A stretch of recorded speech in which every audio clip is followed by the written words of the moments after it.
Prezados alunos, agora nós vamos falar um pouquinho sobre a segunda parte da programação concorrente, que envolve a sincronização de threads. Não é sempre que isso é necessário, vocês só vão usar a sincronização de threads quando vocês precisarem que algum fluxo de execução aguarde um outro fluxo produzir um valor ou trazer um resultado. É como se fosse a ideia de um fluxo de produção de um produto numa fábrica. Vamos supor que eu só pudesse colocar a tampa na garrafa quando a garrafa chega. Então eu tenho, vamos supor que fosse dois fluxos, um da garrafa e um da tampa. Enquanto a garrafa não chegar, eu não posso pôr a tampa. A garrafa não pode passar sem tampa e eu não posso pôr a tampa na esteira vazia. Então eu tenho que sincronizar a garrafa e a tampa. Vem uma garrafa, eu ponho uma tampa. Espera a próxima garrafa, coloco a próxima tampa. Então, nem sempre eu preciso sincronizar, tanto que os exemplos que a gente fez anteriormente não precisavam de sincronização. Vai depender muito do que vocês estão fazendo. Qual é a ideia da sincronização? Eu vou trabalhar com compartilhamento de dados. É como se vários fluxos de execução estivessem usando uma mesma área de memória. E aí eu posso ter um método que produz valores e um outro que vai consumindo esses valores. Eu não posso produzir a mais do que o consumidor está consumindo e eu não posso consumir várias vezes o mesmo valor. Então, eu tenho que produzir, consumir. Produzir, consumir. Lembre do exemplo que eu falei da garrafa, né? Trago a garrafa, coloco a tampa. Então, produzo a garrafa, o consumidor vem, coloca a tampa, consome a garrafa, leva a garrafa adiante. O produtor não pode fazer várias garrafas sem tampa e o consumidor não pode colocar várias tampas numa mesma garrafa. Tá? Então, o que eu preciso? Eu preciso ter alguma forma de sincronizar. Eu tenho que saber, existe uma nova garrafa? Posso pôr a tampa? Foi produzido um novo valor? Posso consumir esse valor? Então, a gente vai ter uma área de memória compartilhada, que a gente chama de buffer, e enquanto eu, que sou o consumidor, estou aguardando o produtor produzir um valor, eu chamo um método que é o wait, que é o aguardar. Nos exemplos anteriores a gente usou sleep, que era o dormir. Aqui a gente vai usar o método. Quando um thread que vai consumir, que vai pegar os valores que foram produzidos por um outro fluxo, lê a mensagem, ele tem que notificar lá para o produtor para dizer que ele pode continuar, que é o método notify. Por exemplo, veio a garrafa, eu coloquei a tampa, agora pode vir uma nova garrafa. Eu tenho que notificar para dizer que eu posso agora aguardar uma nova garrafa. Se eu vou consumir, quero pôr a tampa, por exemplo, e vou lá e não tem a garrafa, está vazio, eu tenho que aguardar ser produzido. Tá? Se o produtor, quem está mandando a garrafa, vê que está vazio, que a esteira está vazia, ele coloca a garrafa, ou seja, ele coloca o valor no buffer e notifica o consumidor. Então, o notify, que é a notificação, ela serve tanto para quem está produzindo quanto para quem está consumindo. A garrafa chegou, eu coloquei a garrafa, notifico quem pode pôr a tampa. Coloquei a tampa, notifico para vir uma nova garrafa. Aqui a ideia é trabalhar com dados. Coloquei o dado numa área de memória compartilhada, notifico quem quer consumir esse dado. Consumi o dado, usei o dado, notifico o produtor para ele produzir um novo dado. Tá? Então, a gente vai trabalhar com notify e com o wait. Notify para notificar o método que eu já produzi ou que eu já consumi, e o wait quando eu tenho que aguardar ser produzido ou ser consumido. O primeiro exemplo que nós vamos fazer é um exemplo que está no livro do Deitel, e o exemplo está com alguns nomes de métodos e variáveis em inglês, que é uma variável inteira compartilhada, chamada de shared int. E esse exemplo não está sincronizado. O que vai acontecer? Eu vou ter um método que vai produzir valores e um outro método que vai consumir. Como esses threads não são sincronizados, vocês vão ver depois no teste que nós vamos fazer ali no NetBeans, que o produtor vai produzir mais valores do que o consumidor consegue consumir. O produtor produz o valor 1 e o consumidor tinha que somar o 1. Aí o produtor produz o 2, o 3 e o 4, o consumidor vem e só pega o 4, perdeu o 2 e o 3. Isso vai acontecer porque eles não estão sincronizados. Eu vou perder dados por falta de sincronização. Então, aqui o exemplo está todo com o código em inglês, porque é o exemplo do livro do Deitel. Nós temos um método que produz números inteiros e um outro método que consome os números inteiros. E os dois são threads. Então, tem a thread P, que é o produtor, e tem a thread C, que é o consumidor. Então, é como se eu tivesse uma esteira produzindo as garrafas e uma esteira consumindo as garrafas, colocando as tampas. E eu vou disparar as duas esteiras, ou os dois métodos, simultaneamente. Tá? Os dois vão estar executando simultaneamente. Como eles não estão sincronizados, eu posso mandar um monte de garrafa e não conseguir colocar as tampas, ou posso colocar um monte de tampa na esteira vazia porque eu não produzi a garrafa. É isso que vai acontecer nesse exemplo aqui, claro que com dados. Eles estão usando aqui, ó, unsynchronized, tá? O próprio nome já diz que eles não estão sincronizados. É para vocês verem o que acontece quando eu uso uma área de memória compartilhada e não sincronizo. Vamos fazer um outro exemplo, aqui a continuação do exemplo que eu vou mostrar depois rodando no NetBeans. Um outro exemplo onde a gente vai sincronizar, tá? Então, eu vou ter, mesma coisa, um método produtor e um método consumidor. Vou ter a minha área de memória compartilhada, o shared int, né, a variável compartilhada, o método set para o produtor colocar um valor lá dentro, o método get para o consumidor buscar um valor. E eu vou criar uma variável chamada variável de condição do monitor. O que é o monitor?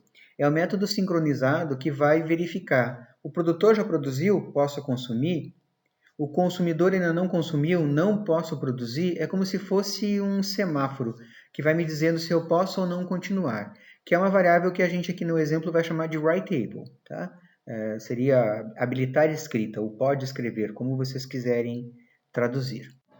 Criei as minhas threads, startei, ou get para buscar o valor da área de memória compartilhada. Memória compartilhada tem métodos sincronizados com o synchronized. O que eu tenho que fazer para sincronizar? Tanto o meu set, que é colocar o valor, quanto o meu get tem que ser synchronized. Então, eu tenho que botar essa palavra reservada synchronized. Além disso, eu tenho que usar o wait, notify e fazer o controle através de uma flag. A nossa flag aqui é o writable. Tá? Então, se eu não posso, enquanto eu não posso escrever, eu fico aqui dentro do while aguardando. Eu não posso escrever. Por quê? Porque aquele valor não foi consumido ainda. Quando é que eu vou conseguir sair desse while aqui? Se isso aqui fosse um programa que não estivesse sendo executado com threads, eu ia entrar aqui no loop infinito e não ia sair nunca. Mas o que acontece? Eu estou aqui parado. Essa minha thread está parada porque eu não posso setar. Mas a thread do get, que vai consumir, pode. Então, quando eu vou consumir um valor, eu faço o writable receber true. Quando eu troco aqui a variável, ele vai conseguir sair desse laço aqui. Tá? Então, como são fluxos de execução paralelos, não vai entrar em loop infinito. Se não fosse com fluxo de execução paralelo, isso aqui ia entrar em loop infinito.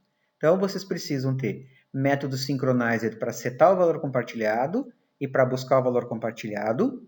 Usar o wait sempre que eu não posso setar ou não posso ler, porque não foi produzido ainda. Usar o notify para dizer já produzi, então alguém que está precisando acessar o meu método sincronizado pode acessar. Ou já consumi, quem está aguardando, como se fosse uma fila, né, novamente, né, uma fila para acessar o monitor, que é a classe que tem os métodos sincronizados. Isso eu faço com o notify. E o writable, que é só a minha flagzinha que eu tenho que ficar trocando. Caso contrário, se eu não trocar o writable, mesmo usando o synchronizer e o notify, não vai funcionar, tá? Porque daí eu vou entrar nos loops infinitos. Eu não tenho como sair daquele estado de escrita ou de leitura. Então, o que a gente tem aqui no caso da linguagem Java? Sempre que vocês precisarem sincronizar fluxo de execução, sincronizar threads, eu tenho que trabalhar com o chamado monitor. Todo objeto que tiver método synchronizer é um monitor. O monitor permite o quê? Que um thread de cada vez execute um método synchronized sobre o objeto. Então, se eu, por exemplo, estou executando o set, outro fluxo não pode executar o set, pode executar o get, mas não pode executar o mesmo método. Ele vai entrar numa fila. E eu só vou liberar para ele quando eu receber o notify. Tá? Então, quando eu sincronizo e eu executo a minha sincronização sobre aquele objeto, sobre aquele método, eu obtive o bloqueio. É como se eu tivesse, por exemplo, no caixa eletrônico, enquanto eu estou sacando um valor, a minha conta fica bloqueada para outras operações, até eu terminar o saque. Tá? Senão pode acontecer problema de saldo diferente do que era. Se eu tiver vários métodos synchronized, somente um método synchronized pode estar atuando em um objeto de cada vez. Tá? Todo mundo que quiser acessar vai ficar na fila. Eu não preciso me preocupar com isso, tá? Isso quem faz é o próprio escalonador do Java. Não tenho que ficar me preocupando como é que eu sincronizo ou não. Eu só coloco o synchronized, uso corretamente o wait, notify, e a minha variável que é a minha flag, e ele vai controlar isso sozinho. É como o controle das threads a serem executadas, tá? Eu dou start e à medida que as threads vão sendo alocadas, o próprio Java vai fazer essa alocação e esse controle das threads que estão ocupadas. Um thread que tiver executado um método synchronized pode chamar wait. O que é chamar wait? Eu estou produzindo valores, a minha área de memória está cheia, eu chamo wait e isso vai permitir que outras threads que estão precisando usar aquele monitor possam usar. Tá? Se eu nunca chamar wait, é como se eu entrasse num estado de deadlock. Tá? Ninguém vai conseguir mais entrar e eu interrompo a execução do programa porque eu fico parado ali. Ele não consegue mais executar nenhuma. Quando a thread executa tudo que tinha que fazer dentro do meu método synchronized, ela notifica a thread que está em espera, usando notify. Tá? Então, notify é como se eu desse um sinal, uma notificação. Ok, já produzi, você pode consumir. Ok, já consumi, você pode produzir. É como se alguém me desse um ok para que eu pudesse continuar. Então, o wait notify a gente vai utilizar sempre que vocês precisarem de sincronização. Se vocês lembrarem dos exemplos anteriores que a gente usou, nós só tínhamos a instanciação da thread com new, o start que era colocar a thread para execução, na fila de execução, e o sleep quando a gente colocava uma thread para dormir, para poder fazer com que as threads executassem paralelamente enquanto uma estava dormindo, a outra estava em execução. O wait notify vocês só vão utilizar quando vocês precisarem fazer a sincronização. Tá? Se não tiver notify, ou interromper, que é o interrupt, vocês vão entrar no caso do deadlock que eu expliquei antes. Ou seja, se eu nunca notifico uma thread que está aguardando, que está em wait, nunca vai sair do estado de espera, e aí é como se eu tivesse entrado num loop. Para cada wait, eu tenho que ter um notify. Então, a forma de montar os métodos synchronized, ela tem que seguir um determinado ritual, não pode ser de qualquer jeito, né? Se eu tenho uma thread que chama wait, em algum lugar eu tenho que ter uma outra thread que vai dar um notify.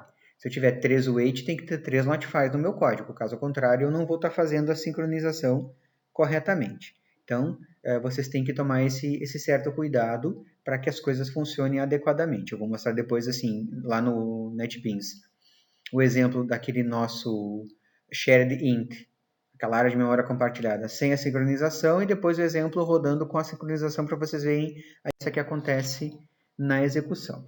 Tá? O que a gente tem também? A gente pode ter threads de espera que bloqueiam porque o monitor estava ocupado e a thread que chama o wait dentro do próprio monitor. Por exemplo, eu vou produzir um valor e aí eu verifico que o consumidor não consumiu o último valor que eu produzi. Eu peço o wait. Eu quero dizer, a thread, né, digo que eu tenho que aguardar. Qual é o outro caso de acontecer um bloqueio? Uma outra thread quer executar aquele mesmo método naquele meu monitor, o método sincronizado, e alguém está executando ou está em wait naquele momento. Então ele vai entrar na fila e vai ficar esperando também, tá? Mas esse controle da fila de execução, vocês não precisam se preocupar que não somos nós. Na conclusão do método synchronized, todos os threads externos que bloquearam porque o monitor estava ocupado, ou seja, porque eu estava executando o método synchronized dentro dele, podem prosseguir, tá? Mas isso vai ser feito pela fila de execução. Quem explicitamente chamou o wait só pode continuar se tiver uma chamada notify. Por isso que cada wait tem que ter um notify. Se não tiver notify, de novo eu entro no deadlock ou no loop infinito. Eu nunca saio da execução. Aqui algumas referências que vocês podem usar para conhecer um pouco mais, inclusive nesse livro do Data tem edições mais novas também, mas tem um capítulo específico sobre programação concorrente com threads. Agora eu vou mostrar para vocês no NetBeans, em outras videoaulas, esses exemplos para vocês verem funcionando na prática.